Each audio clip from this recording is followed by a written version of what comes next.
sejahtera bagi kita semua. Perkenalkan, nama saya Masyita, SPD MPD. Saat ini saya bekerja sebagai dosen di salah satu perguruan tinggi swasta yang ada di Kabupaten Maros, Sulawesi Selatan. Saya merupakan dosen mata kuliah umum, yaitu mata kuliah Bahasa Indonesia dengan jumlah bobot 2 SKS. Dengan 16 kali pertemuan, 14 kali pertemuan diantaranya merupakan tatap muka dengan mahasiswa, 2 pertemuan diantaranya merupakan ujian tengah semester dan ujian akhir semester. Selanjutnya, saya akan menjelaskan mengenai deskripsi singkat mata kuliah saya, yaitu mata kuliah Bahasa Indonesia yang mencakup aspek sikap, pengetahuan, kebahasaan, dan keterampilan berbahasa yang akan menunjang kompetensi mahasiswa dalam pemakaian bahasa Indonesia. Selanjutnya, mahasiswa mampu mengetahui berdasarkan ragam baku, ragam ilmiah untuk berkomunikasi dan mengembangkan kemampuan menulis karya tulis ilmiah berdasarkan sistematika penulisan berbasis online maupun offline. Selain itu, pembelajaran bahasa Indonesia akan dijadikan sebagai acuan sekaligus pendukung utama bahasa Indonesia untuk melaksanakan tugas untuk mencapai gelar akademik. Selanjutnya, dalam mata kuliah ini akan dibahas mengenai sejarah kedudukan dan fungsi bahasa Indonesia, ragam ilmiah, kaidah bahasa Indonesia, membaca kritis untuk menulis akademik, menulis proposal, presentasi ilmiah, serta berpidato. Pendekatan yang saya gunakan selama proses belajar mengajar di kelas yaitu metode DIA atau Delivery, Interaction, and Assessment, di mana proses delivery itu cara penyampaian dosen kepada mahasiswa ketika berada di dalam kelas. Kemudian metode interaction, bagaimana dosen membangun komunikasi dua arah antara dosen dan mahasiswa maupun mahasiswa antar mahasiswa. Selanjutnya metode asesmen, di mana asesmen ini cara dosen mengukur keberhasilan atau tingkat pencapaian mahasiswa dalam proses atau hasil belajar selama 14 kali pertemuan. Selanjutnya saya akan menjelaskan bagaimana bobot yang diberikan kepada mahasiswa selama mengikuti proses mata kuliah selama 14 kali pertemuan, di mana kehadiran bobotnya yaitu 10%, tugas 20%, UTS 30%, dan ujian akhir semester atau UAS sebesar 40%. Selanjutnya saya akan menampilkan video pembelajaran saya selama di dalam kelas. Silahkan menyaksikan.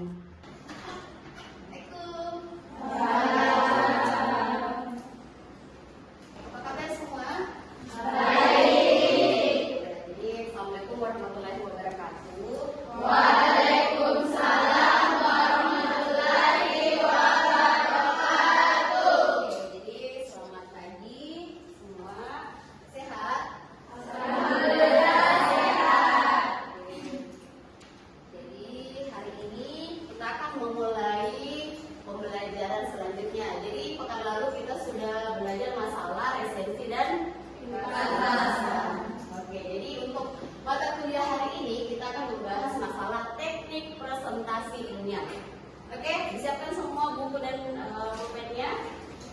Lalu kita bisa mulai. Oke, Ibu sampai lupa, Ibu absen dulu ya. Sambil kalian prepare, Ibu absen dulu. Yang hadir hari ini semua, ada yang tidak hadir? Ada. Siapa? Yang tidak hadir siapa? Sakit? Apa ya? Siapa lagi? Apa izin apa sakit? Izin. Ada lagi? Ada lagi? 3 orang ya? Jadi 4 orang? Wahidah? 5 orang semua ya? Oke, sudah siap? Siap. Baik. Nah, jadi mata kuliah di Bahasa Indonesia ini berada di pertemuan ke-9. Nah, jadi kita akan membahas masalah teknik presentasi ilmiah. Oke, bisa terlihat dengan jelas? Bisa. Oke, jadi kita lihat presentasi dan media presentasi hasil penelitian penelitian. Jadi kita fokusnya ke presentasi ilmiah, yaitu hasil dari penelitian. Kalau untuk presentasi yang biasanya kalian lakukan di dalam kelas itu seperti diskusi-diskusi, kalian menyajikan sebuah PowerPoint untuk menjelaskan materi yang kalian bahas. Oke, kita lihat dulu ya pengertian dari presentasi ilmiah. Presentasi merupakan sebuah komunikasi ya menurut Coughlin, Janis, and Kelly. Ini mendefinisikan bahwa komunikasi sebuah proses di mana seorang individu mengirimkan rangsangan untuk mengubah perilaku. Kemudian berdasarkan pengertian di atas terdapat 3 komponen dasar ya dari sebuah komunikasi, yaitu memberi pesan, yang digunakan dan penerima pesan atau audiens. Audiens perlu atau tidak? Perlu. Oke, next. Nah, katanya presentasi yang hebat terjadi apabila audiens memahami pesan yang disampaikan oleh komunikator. Jadi pemilihan medianya harus tepat, harus sesuai, sehingga audiens terinspirasi untuk menentukan atau memilih langkah terbaik. Nah, kalian bisa baca kemudian presentasi yang luar biasa terjadi apabila audiens dapat mengubah keyakinannya atas pengaruh komunikator melalui media yang ditampilkan. Next, ada juga presentasi yang buruk ternyata. Presentasi yang buruk seperti apa? Terjadi apabila komunikator tidak mampu menjelaskan pesan dan tidak mengoptimalkan media yang digunakan. Next. Nah, di sini terlihat bahwa keberhasilan sebuah presentasi ilmiah itu harus didukung oleh media yang digunakan. Misalnya slide bahan yang tayang atau bisa sebuah poster. Kemudian ada komunikatornya atau orang yang memberi pesan. Next, harus ada yang namanya audiens, orang yang menerima pesan. Oke. Nah, ternyata untuk sebuah keberhasilan dari fondasi presentasi ilmiah itu layaknya sebuah gedung ya. Itu dianalogikan sebuah gedung pencakar langit yang hebat sudah pasti ditopang oleh fondasi yang sangat kokoh. Begitu pula dengan ketika kita berpresentasi ilmiah, topiknya harus ada, kemudian tujuan presentasinya ada, kemudian pengenalan audiensnya juga ada. Oke. Next. Nah, harus ada topik presentasi. Kemudian kita harus mengenali audiens, harus mengetahui juga tujuan dari sebuah presentasi. Oke, kita lanjut. Nah, kita lihat katanya Plato, ya, jadi bukan kata ibu, katanya Plato bahwa a wise man speaks because he has something to say, so a fool speaks because he has said something. Artinya apa? Orang yang bijak berbicara karena dia ingin memiliki sesuatu yang akan disampaikan ke audiens. Orang yang bodoh berbicara karena dia harus mengatakan sesuatu. Maknanya apa? Jadi kalau orang yang pintar, orang yang bijaksana akan berbicara ketika memang itu memiliki nilai dan tujuan. Sedangkan orang yang bodoh, dia hanya ingin berbicara tanpa mengetahui bahwa ini ada nilai atau tidak. Itu kata Plato. Sehingga dalam menentukan topik presentasi, kita harus bisa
peneliti yang hebat itu adalah peneliti yang bisa menginspirasi audiens untuk melakukan kegiatan pengembangan penelitian. Sampai di situ kita berbicara masalah tujuan presentasi. Selanjutnya, saya baca, if you know the enemy and know yourself, so you need not fear the result of 100 battles. Artinya, jika kamu mengenal musuh dan mengenal diri sendiri, kamu tidak perlu takut akan hasil dari 100 pertempuran. Kenapa sampai itu selalu bilang, ketika kalian presentasi, kalian harus tahu diri kamu, diri kalian, kemudian kalian harus tahu juga audiens yang akan kalian hadapi. Sehingga ketika kalian tahu audiensnya, kalian akan bisa pukul rata ketika kalian menjadikan sebuah materi, gitu ya. Jadi kita harus mengenalinya, siapa mereka, apa yang akan mereka dengar, atau apa yang mereka akan terima dari kita ketika kita menjelaskan, kemudian di mana, situasi seperti apa, seperti itu ya. Oke, kita lanjut. Nah, ada juga yang namanya unsur presentasi. Nah, di sini ada konten yang hebat atau great content. Itu kalian tulis yang memiliki nilai lebih atau karakteristik yang unik dan dapat menarik perhatian dari audiens. Kedua apa? Harus ada desain yang hebat atau great design. Artinya memiliki estetika, ya, memiliki estetika yang baik dari segi gambarnya, visualnya, cara kita menyajikannya, pemilihan warnanya dan sebagainya. Kemudian dari situ ada yang namanya penyampaian yang hebat atau great delivery.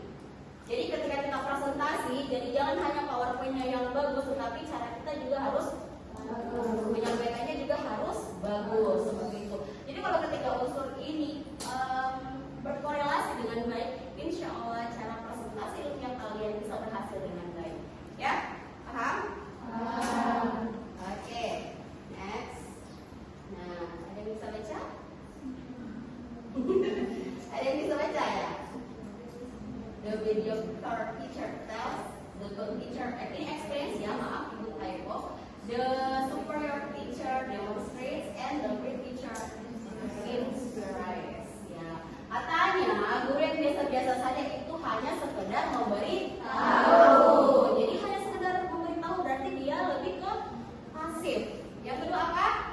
Guru yang baik menjelaskan. Guru yang baik itu harus menjelaskan kepada muridnya, misalnya dosen menjelaskan kepada mahasiswanya, yaitu menjelaskan secara baik dan detail dan tepat. Guru yang unggul apa? Demonstrasikan. Artinya kita bisa misalnya kalau di sekolah nih, guru biasanya kan memberikan sajian atau materi secara konkret. Jadi siswa bisa mengetahui atau lebih paham ketika dikaitkan dengan sesuatu yang konkret dibanding abstrak, seperti itu. Yang terakhir, atau sama dosen yang hebat itu harus memberikan inspirasi. Jadi bukan hanya kita mentransfer ilmu ya, pengetahuan kepada mahasiswa, tetapi guru yang hebat itu harus bisa menginspirasi mahasiswa, siswa, pelajar supaya mereka bisa mengembangkan, bertumbuh kembang, bisa membuat sesuatu ide-ide kreatif, kritis, seperti itu untuk guru yang menginspirasi, ya. Nah, ini alur presentasinya tentu ada pembuka, isi, kemudian penutup. Jadi memang kalau untuk pembukanya, openingnya, badinya, dan isi, kemudian closingnya itu harus baik.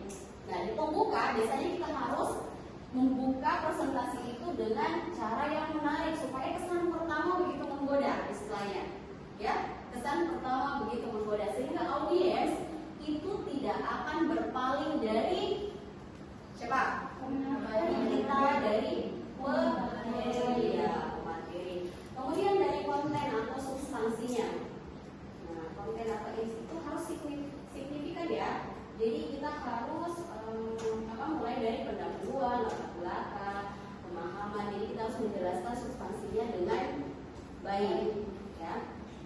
Nah, dari situ ada yang namanya closing atau penutup. Nah, di tahap akhir ini berisi kesimpulan dan pernyataan. Jadi tidak saja yang harus kalian tahu.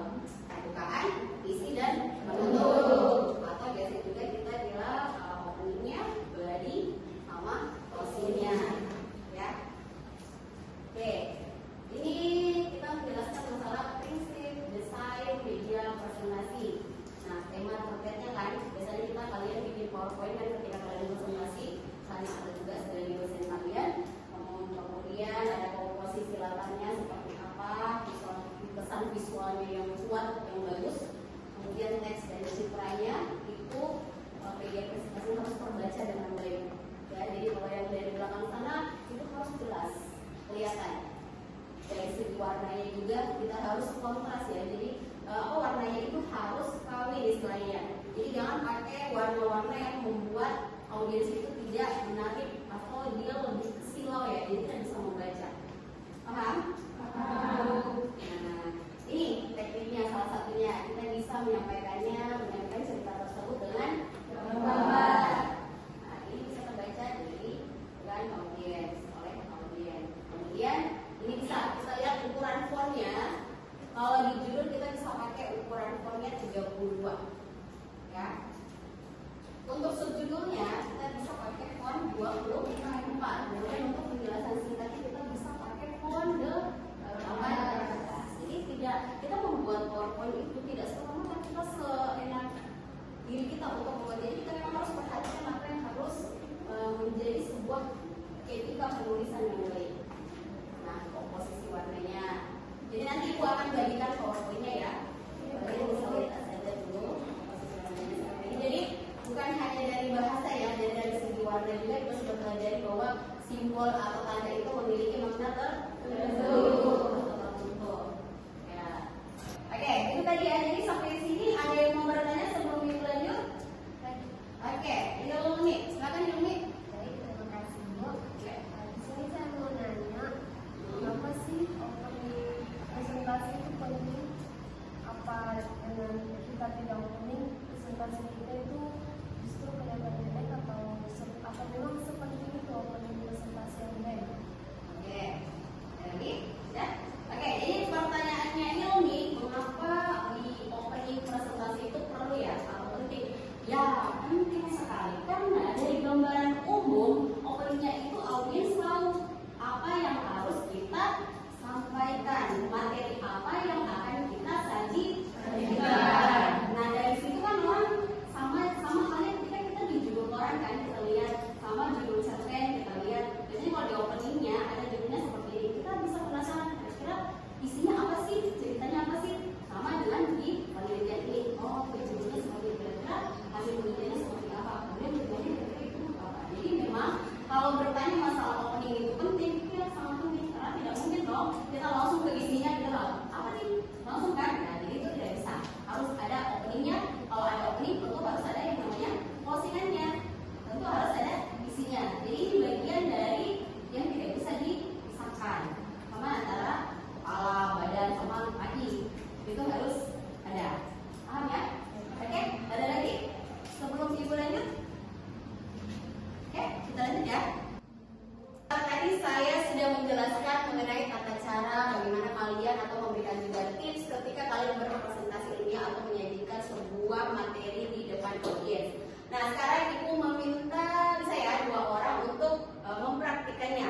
Oke, siapa yang bisa ke depan? Oke, ya saya tunjuk Inaya sama Anissa untuk mempraktikkan di depan audiens. Jadi seolah-olah sebagai penyaji atas sebuah materi. Ya, kita beri apresiasi.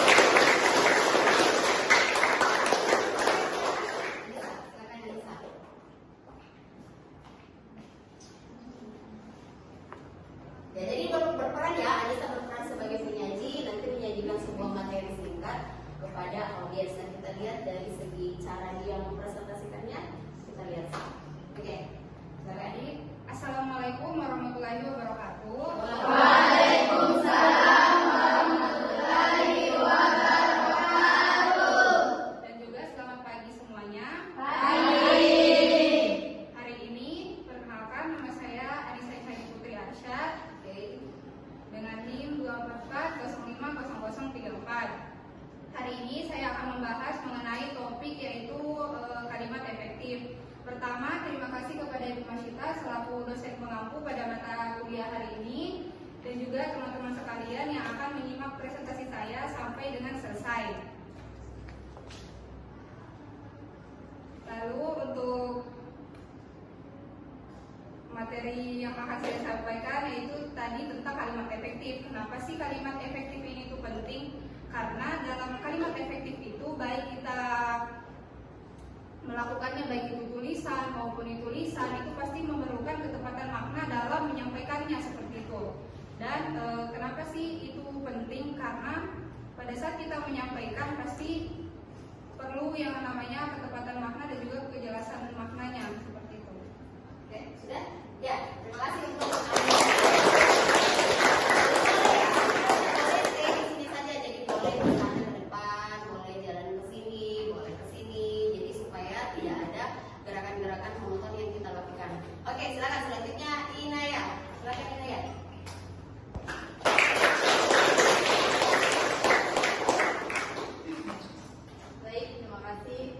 Assalamualaikum warahmatullahi wabarakatuh. Waalaikumsalam warahmatullahi wabarakatuh. Selamat pagi semuanya. Pagi. Baik, yang terhormat Ibu Masita SPD MPD selaku pengampun mata kuliah Bahasa Indonesia, dan terima kasih kepada teman-teman semua yang telah hadir pada presentasi hari ini. Baik, judul yang akan saya presentasi yaitu menyajikan karya ilmiah sesuai dengan kriteria presentasi lisan yang baik. Sebelum masuk ke pembahasan, izinkan saya memperkenalkan diri. Saya Inaya Kosia dengan NIM 244050032. Adapun beberapa topik utama yang akan saya bahas yaitu definisi karya ilmiah, kriteria presentasi lisan yang baik, dan cara menyajikan karya ilmiah dengan baik. Sebelum setelah pembahasan pemateri tersebut akan ada sesi tanya jawab. Bagi teman-teman yang mau bertanya, silakan menulis pertanyaan terlebih dahulu. Terima kasih. Oke. Ya, terima kasih. Contoh dari ketika kita ingin berpresentasi ilmiah, jadi namanya juga proses belajar. Nah, silakan Anda berlatih belajar untuk bisa meningkatkan skill kalian ketika mempresentasikan sebuah atau menyajikan sebuah materi di depan audiens. Terima kasih. Oke, jadi tadi sudah ya cara membentuk presentasi. Sampai di sini masih ada yang ingin bertanya? Silakan. Saya Bu. Ya, Maya. Silakan Maya. Bu, kan tadi ada kayak unsur presentasi ya, kayak konten yang hebat, desain yang hebat, sama cara penyampaian yang hebat. Pertanyaan Ibu, bagaimana cara kita sebagai komunikator atau sebagai pemateri untuk mengatasi apabila ada audiens yang memang susah untuk menangkap atau apa yang kita sampaikan, walaupun itu kontenta, desainta, sama cara menyampaikan Ibu sudah bagus nih. Tapi karena setiap orang itu pasti cara berpikirnya beda-beda ya. Terima kasih. Oke, terima kasih. Jadi pertanyaannya, ketika kita sebagai pemateri sudah menjelaskan secara tepat, secara jelas kepada audiens, tetapi mereka tidak mengerti atau tidak paham apa yang kita sampaikan. Itulah sebabnya kenapa tadi Ibu bilang kita harus mengenali audiens kita itu siapa.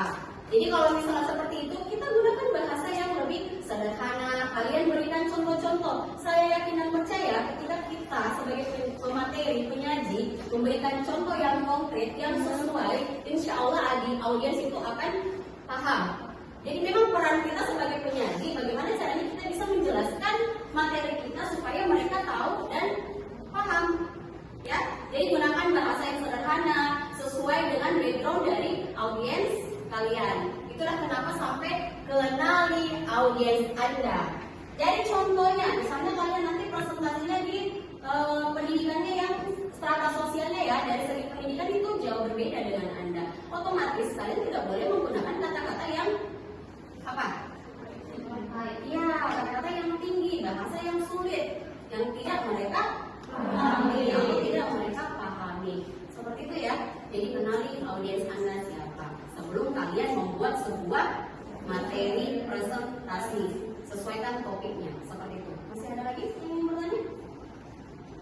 Sebelum Ibu tutup? Any question? Anugrah? Mana Anugrah? Paham Anugrah? Paham? Jadi kalau Anugrah nanti Ibu minta presentasi bisa ya jadi penyaji? Bisa ya? Ya bisa dong. Oke, tepuk tangan buat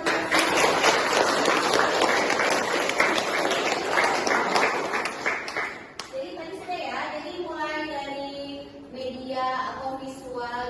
gunakan alat-alatnya, kemudian topik yang akan kalian berikan kepada si pemateri audiens itu harus sesuai dengan background atau latar belakang dari audiens. Nah, ini merupakan hal yang perlu kalian perhatikan sebelum kalian menjadi seorang pemateri. Oke ya. Jadi cukup sekian. Terima kasih atas kontribusinya, terima kasih atas pertanyaan-pertanyaannya, dan terima kasih kepada Anissa dan Inaya tadi sudah berani untuk mempraktikkan bagaimana cara membuka presentasi dengan baik. Belajar lagi ya. Oke, semangat. Terima kasih. Jadi Ibu Andiri, insya Allah kita ketemu di pekan depan untuk materi selanjutnya ya. Terima kasih. Assalamualaikum warahmatullahi wabarakatuh.